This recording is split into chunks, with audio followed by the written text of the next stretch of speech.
Jusqu'à la fin du mois se déroule la période de migration des oiseaux. Ils sont nombreux à passer chaque année par l'Aubrac. Parmi eux, un petit oiseau, la bécassine. L'occasion pour les chasseurs de les baguer afin de mieux connaître leurs déplacements à travers toute la France. Floréal Toralba, Dominique Cantrel.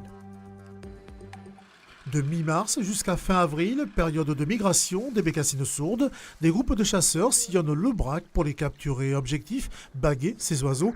Une quête compliquée, parfois infructueuse. Ce jour-là, côté Aveyronais, le groupe rentre au bredouille après quelques heures de battue avec des chiens spécialisés. Le chien travaille, il croise devant nous, hein, et lorsqu'il perçoit une émanation, hein, il se met à l'arrêt.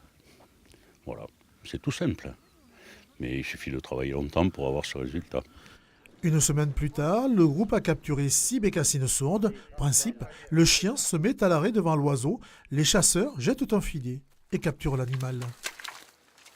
Ensuite, elle est pesée, son bec et ses ailes mesurées, son sexe déterminé, et enfin, elle est examinée.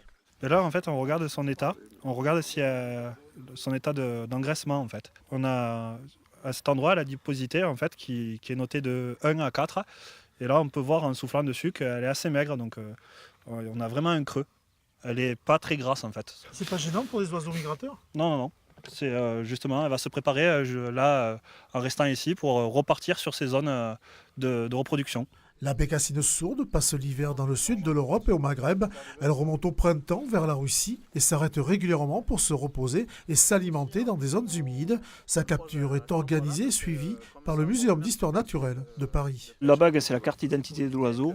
Et à partir de cette carte d'identité, lorsqu'il y a une reprise qui est faite à la chasse ou une reprise un oiseau accidenté, ça nous permet de savoir le trajet et la migration de l'oiseau. Un suivi qui dure depuis 10 ans. Ensuite, ces migrateurs sont relâchés.